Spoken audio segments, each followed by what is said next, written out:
એનએસયુઆઈનો ઉગ્ર વિરોધ. વિદ્યાર્થીઓના હોસ્ટેલ અને પીવાના પાણી મુદ્દે વિરોધ કરવામાં આવ્યો. કોરોના પછી હોસ્ટેલ શરૂ નહીં કરવામાં આવી હોવાનો આક્ષેપ કરવામાં આવી રહ્યો છે. 3000થી વધુ વિદ્યાર્થીઓ ગુજરાત કોલેજમાં અભ્યાસ કરે છે. કેમિસ્ટ્રી બિલ્ડિંગની ખરાબ હાલત હોવાના કારણે તે બંધ હતું. ત્યાં કોઈ જ કામ કર્યા વિના ગુજરાત રાજ્ય ગ્રંથાલય શરૂ કરી દેવાનો પણ આક્ષેપ કરવામાં આવ્યો છે.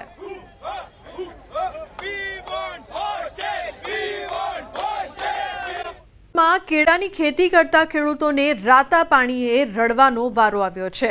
ભારે વરસાદથી ટ્રાન્સપોર્ટની સમસ્યાના કારણે આણંદ અને પેટલાદના કેળાનો તૈયાર પાક ફેલ ગયો છે. યુપી, દિલ્હી, પંજાબ, રાજસ્થાનમાં ભારે વરસાદના કારણે વાહન વ્યવહાર ખોરવાયો છે, જેને કારણે આ રાજ્યના વેપારીઓ કેળાની ખરીદી કરવા આવ્યા નથી, જેથી કેળાનો ભાવ તળિયે બેસી ગયો છે. ખેડૂતોને મોટું આર્થિક નુકસાન સહન કરવાનો વારો આવ્યો છે. કેળાના એક મણના 350થી 400 રૂપિયા હતા, તે 80 રૂપિયા થઈ ગયા છે. ટ્રાન્સપોર્ટ બંધ થવાનું કારણ છે બહુ વરસાદ પડ્યો છે, એટલે એના માટે બધા વેપારી આવ્યા નથી, અને વેપારી આવ્યા નથી એના માટે જે માલ થયેલો રેડી હતો એ કપાઈ ગયો નહીં અને પાકવા માંડ્યો અને એને લીધે જે 400 રૂપિયા 350 400 રૂપિયા હતા એ અત્યારે એ માલની કિંમત છે 80 થી 100 રૂપિયાની અંદર. કેરોના ભાવમાં જે 300-400 રૂપિયા બજાર હતું એ વરસાદના કારણે ટ્રાન્સપોર્ટેશન બંધ થયું, એટલે કેરાનું બજાર એકદમ ઓછું થઈ ગયું. હવે કેરાનું બજાર તૂટ્યું એટલે વેપારીઓ જે રસ્તાને લીધે કોઈ આયા જ નહીં ગામમાં, એટલે બજાર એકદમ 70-80 રૂપિયા મણ કેરું માંગવા તૈયાર થયા, એટલે ખેડૂતોને ભારે નુકસાન થયું છે. તો કેળાની ખેતી કરતા ખેડૂતોને મોટું આર્થિક નુકસાન છે તે થઈ રહ્યું છે. ટ્રાન્સપોર્ટની સમસ્યાના કારણે તૈયાર પાક ફેલ. ઉલ્લેખનીય છે કે યુપી, દિલ્હી, પંજાબના વેપારી ન આવ્યા ખરીદી માટે કેળાના એક મણના ભાવ 70થી 80% ઘટાડો જોવા મળી રહ્યો છે. તો કેળાની ખેતી કરતા ખેડૂતોને મોટો આર્થિક ફટકો, આર્થિક નુકસાન છે તે થઈ રહ્યું છે, જેના કારણે તેઓ ચિંતિત છે. ઉલ્લેખનીય છે કે યુપી, દિલ્હી, પંજાબના વેપારીઓ આવતા હોય છે, પરંતુ આ વખતે તેઓ ખરીદી માટે આવ્યા નથી. બનાસકાંઠાના પૂર પ્રકોપના 9 દિવસ બાદ કોંગ્રેસ પ્રદેશ પ્રમુખ અમિત ચાવડાએ પૂરગ્રસ્ત વિસ્તારની લીધી મુલાકાત. સુઈગામના ભરડવા, મોરીખા સહિતના ગામોની મુલાકાત લીધી. સાંસદ ગેનીબેન ઠાકોર, પૂર્વ ધારાસભ્ય ગુલાબસિંહ રાજપૂત સહિતના કોંગ્રેસના આગેવાનો પણ જોડાયા. પૂરગ્રસ્ત વિસ્તારોમાં અસરગ્રસ્તોને પડતી હાલાકી અને મુશ્કેલીનો પણ તાગ મેળવ્યો. અનેક વિસ્તારોમાં હજુ પણ જળબંબાકારની સ્થિતિ જોવા મળી રહી છે. કચ્છમાં શિક્ષકોની ઘટ અંગે વિરોધ. મુન્દ્રાના મોખા ટોલ નાકા પર ચક્કાજામ.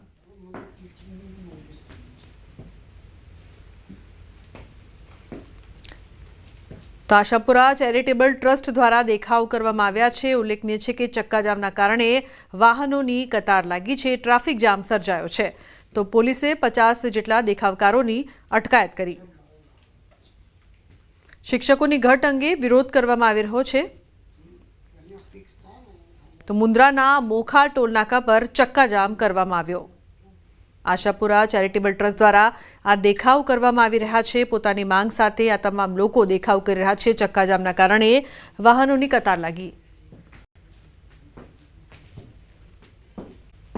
સુરતમાં અખિલ ભારતીય રાષ્ટ્રીય શિક્ષક મહાસંઘ દ્વારા શિક્ષકોની સેવા સુરક્ષા માટે કલેક્ટરને આવેદન આપવામાં આવ્યું છે.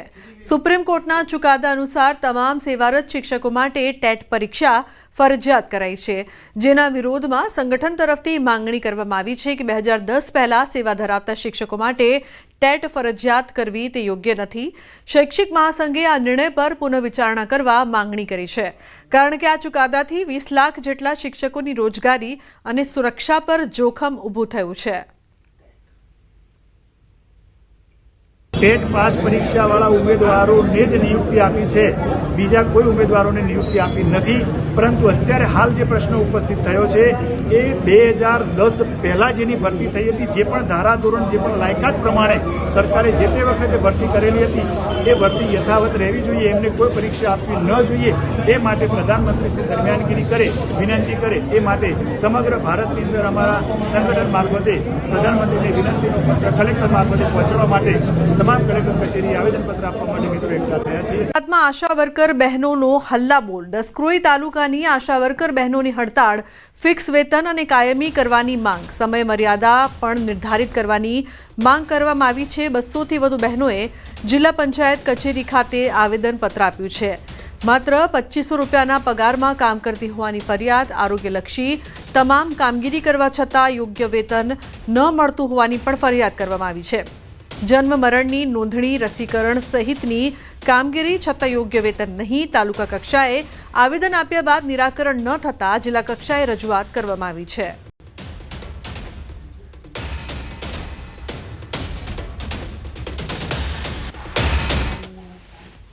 અમે છેલ્લા 17 વર્ષથી આશા વર્કરનું કામ કરીએ છીએ. ફક્ત 2 થી 2.5 પગાર લઈને અમે અત્યાર સુધી કામ કર્યું છે. અમારા ફિક્સ વેતન જોઈએ અને અમને કાયમી કરો, બસ આ જ અમારી માગણી. આરોગ્યની તમામ કામગીરી અમને આશા વર્કરમાં સોંપવામાં આવે છે અને એટલું વેતન મળતું પણ નથી. અમને 2500 રૂપિયા મળે, એમાં 2500 રૂપિયામાં સવાર 9 વાગ્યાથી 5 વાગ્યા સુધી બેસાડે છે. આ કામગીરીમાં આમાં કેવું છે, PMJYના કામ કે કાઢો તો જ આશાબેન ઇન્સ્ટિટ્યૂટ મળશે. TBની કામગીરી બધું પત્તા હવે છેલ્લે એવું આવ્યું છે કે હવે ENC PNCની વિઝિટ એમના પિયરમાં જઈને કરવાની. આ ENC PNCમાં અમારે PNC વિઝિટ અમને 250 રૂપિયા મળે. હવે એમાં અમે ભાડા ભરીને જઈએ તો અમારે ઘરની અંદર ઉમેરવાના થાય. સમાચારમાં આગળ વાત, અરવલ્લીની મોડાસામાં સબરપુરના સ્થાનિકોનો વિરોધ, ગ્રામ પંચાયતનો પાલિકામાં સમાવેશનો વિરોધ. મોટી સંખ્યામાં સ્થાનિકો વિરોધમાં જોડાયા છે. પોલીસ અને સ્થાનિકો વચ્ચે ઘર્ષણ પણ થયું છે. ડીવાયએસપી સહિતનો કાફલો તૈનાત કરાયો છે. ગ્રામજનોએ કલેક્ટરને મળીને રજૂઆત કરી છે. 24 કલાકમાં નિર્ણય લેવા ગ્રામજનોનું અલ્ટિમેટમ છે.